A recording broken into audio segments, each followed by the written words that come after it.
The Navy SEALs clenched their fists tightly as they heard Jessica Buchanan's desperate pleas to save her life. The American teacher was part of a project in Somalia aimed at clearing landmines before she was kidnapped by a group of pirates. Now she is sick, hungry, and imprisoned in the middle of the desert, at the mercy or cruelty of her armed captors. But the operatives of the renowned SEAL Team 6 are prepared to do whatever it takes to rescue her. However, worse news soon arrived. Because of the extremely strong winds, they will be forced to jump from the plane even though the wind speed is more than twice the usual limit that would normally cause an operation to be canceled. Their problems don't end there. At the same time, a solar storm occurred that could cut off radio communications for several hours. This means they have to prove their skills even before they reach the ground.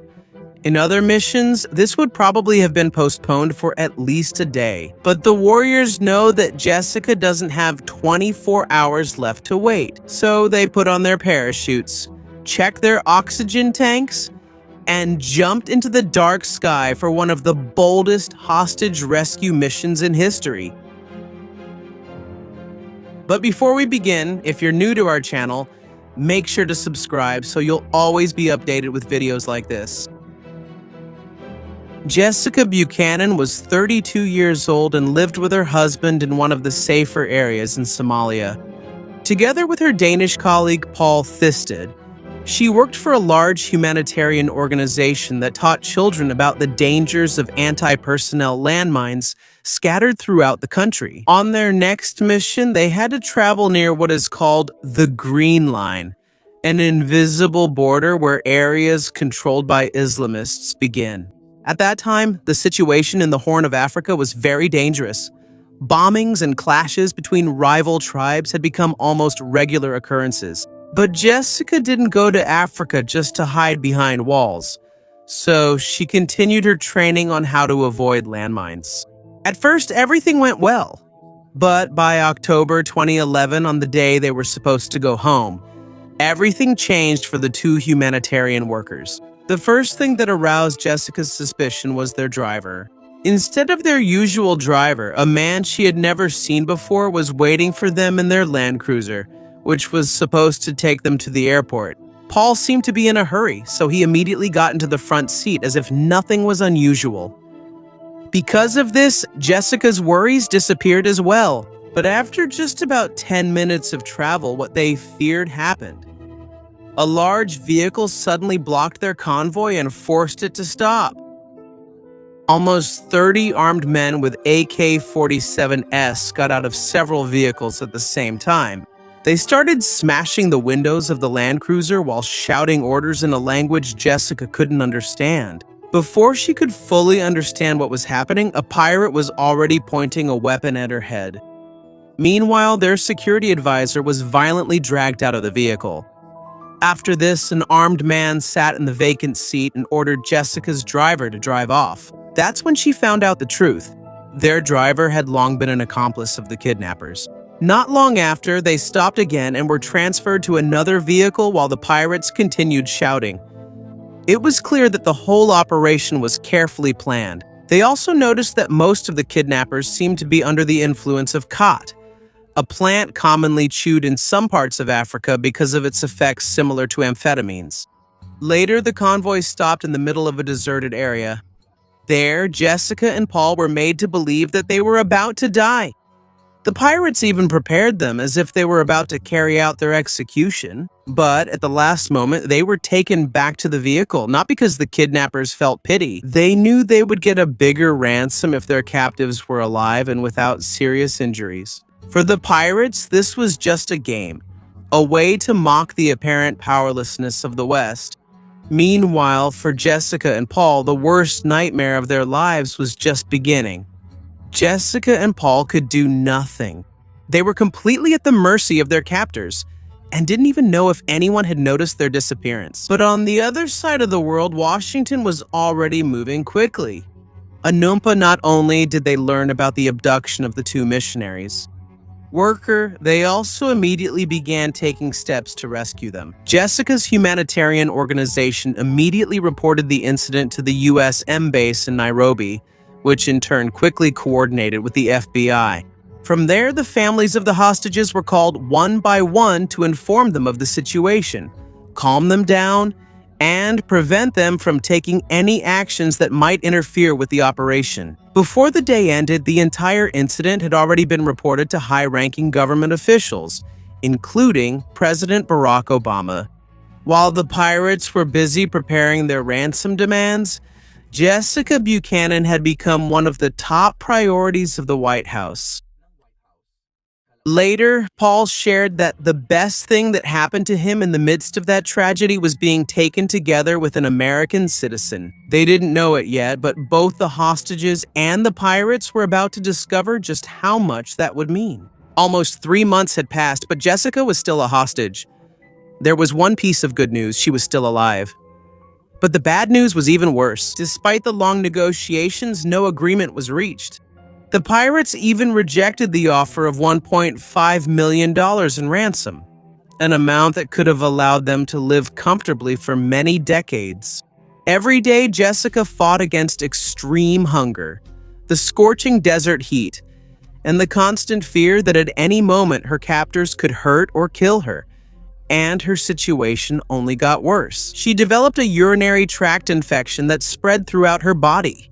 If left untreated, it could be fatal. In a final video sent to Western authorities, Jessica and Paul pleaded together to be rescued. They pleaded for the ransom to be given immediately. If not, according to Jessica, she might die from her infection or be killed by the pirates, who are addicted to cat, a stimulant they often use. That night, while she gazed up at the bright sky full of stars, she prayed silently. She didn't know that at that very moment, thousands of miles away, her prayer was already being answered. Suddenly, 24 cell phones rang at the same time. The men who answered the calls had long beards, bodies covered in tattoos and different builds. Some were as big as bears, while others looked like veteran marathon runners. But they all had one thing in common. You could see in their actions a deep sense of calm, intense self-confidence, and professionalism that came from many years of training. They were all members of the renowned SEAL Team 6, and they had been called in for a rescue mission. Over the following weeks, the Blue Squadron of SEAL Team 6 trained almost day and night for Jessica's rescue. Again and again, they heard Jessica's desperate plea from the video echoing in their minds. They had already chased down and taken out some of the most dangerous criminals and terrorists in the world. But when the lives of women and children are at stake, they become even more determined. On January 25, 2012, the long-awaited day finally arrived. President Barack Obama himself gave final approval to begin the rescue operation. 24 of the United States' finest warriors would risk their own lives for this mission. To rescue Jessica and Paul safely and without harm. Their plan was simple but extremely dangerous. They would parachute into Somalia and then secretly walk toward the pirates' camp to avoid being detected by the noise of helicopters or vehicles.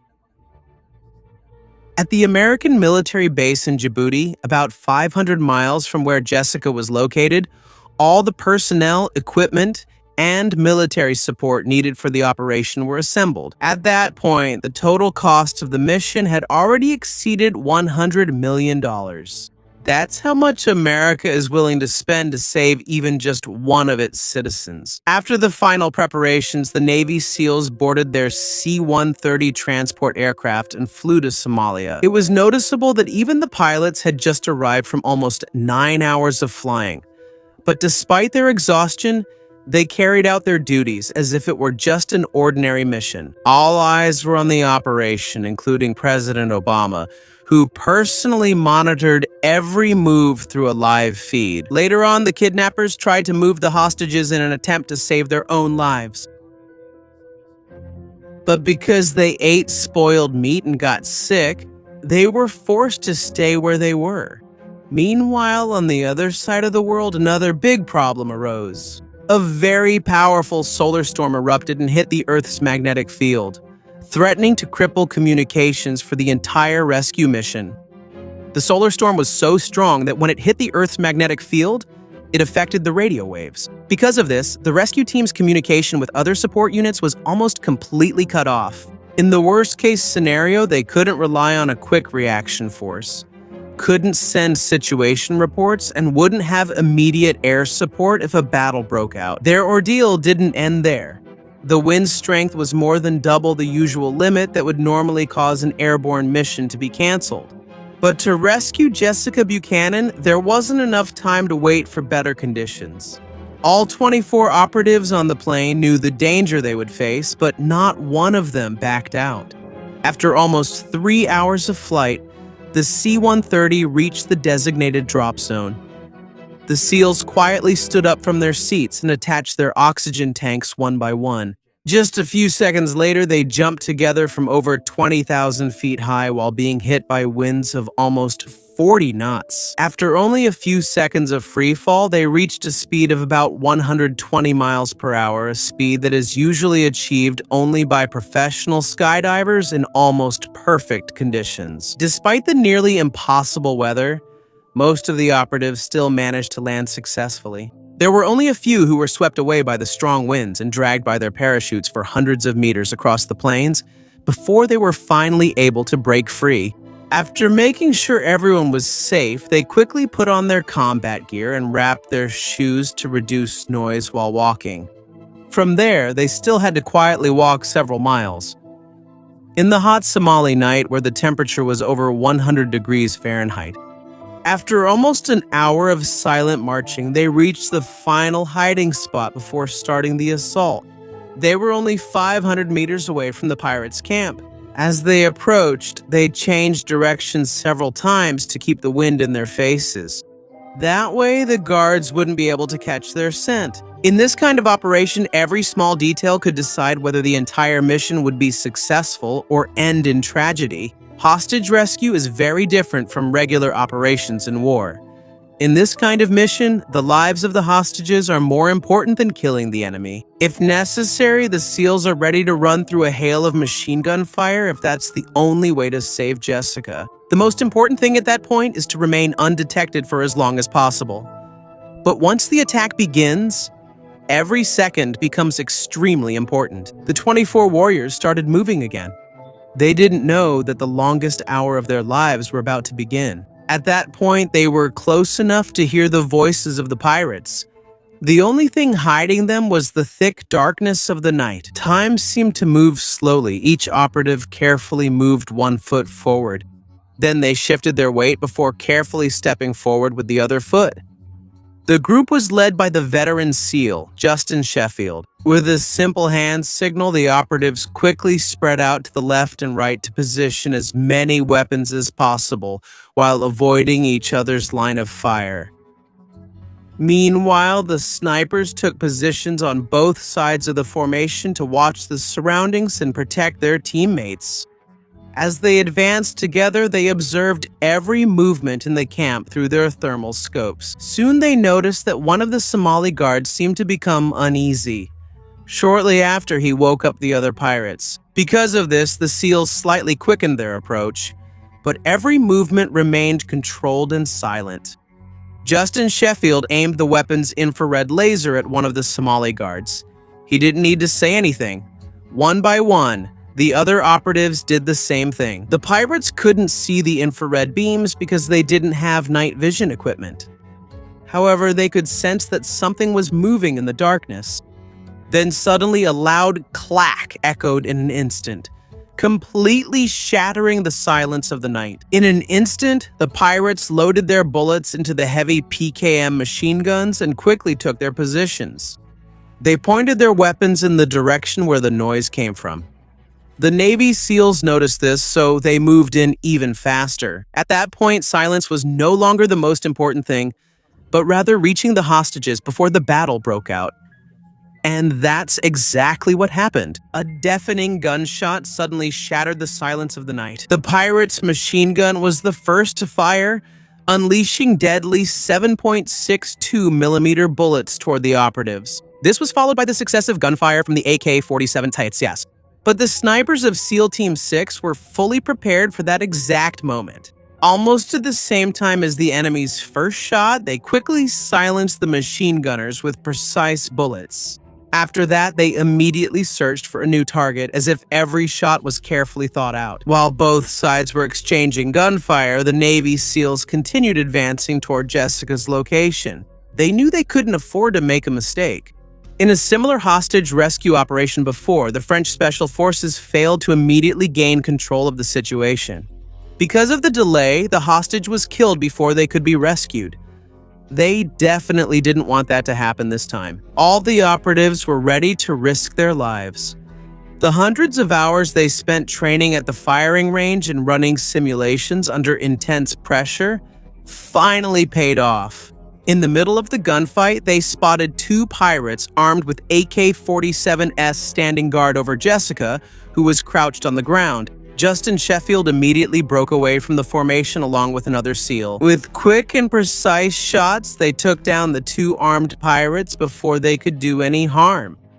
When Sheffield saw Jessica's face, he didn't hesitate anymore. He immediately covered the woman with his own body to protect her from the bullets coming from different directions.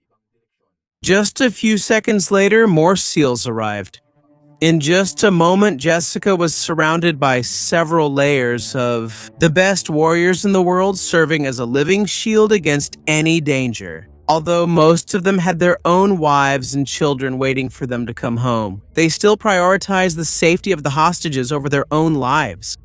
Meanwhile, another operative rescued Paul Thisted and also hid him from the pirates' relentless gunfire. Soon, all 9 pirates were taken down one by one. The gunfire gradually died down. Sheffield immediately carried Jessica on his shoulder and quickly ran out of the pirates' camp to get her away from any remaining threat. As they ran, the other SEALs formed a living wall around them, ready to jump back into the fight if necessary. After the exhausting run following the intense firefight, Sheffield brought Jessica to the pararescue jumpers of the U.S. Air Force, the special unit responsible for rescuing and providing immediate medical care to those saved. Jessica still couldn't believe that she had been rescued by her fellow countrymen. Trembling with anxiety, she asked, "What if more come? What if they come back?" Sheffield answered in a cold but confident tone, "We are SEAL Team 6. We will eliminate anyone who tries to harm you." With that simple answer, Jessica's fear visibly lessened. The bearded warrior in front of her was the one who saved her from the darkest chapter of her life. Before leaving the area for good, the SEALs blew up the pirates' weapons storage so it could never be used again. But their mission was not yet over. They still needed to walk to the landing zone where the helicopter waiting to extract them from Somalia was located. With every strange sound they heard, and with every report about possible approaching enemies coming through the radio, it only took a few seconds for Jessica to once again be surrounded by the Navy SEALs, ready to use their own bodies as her shield. Fortunately, there was no more fighting after that. Together with the Navy SEALs, Jessica ran quickly toward the waiting Black Hawk helicopter, the vehicle that would take her to freedom. Behind her, she left more than 3 months of captivity in the hands of heavily armed pirates. During those months, she was never sure if she would survive until the next day. But because of the selfless and fearless sacrifice of the members of SEAL Team 6, her nightmare finally ended. As she thought about everything she had been through, one of the soldiers knelt in front of her. He looked her in the eyes, handed her a neatly folded American flag, and respectfully said, "Welcome home, Jessica." With those simple words, one of the bravest and most successful hostage rescue missions in history finally came to an end.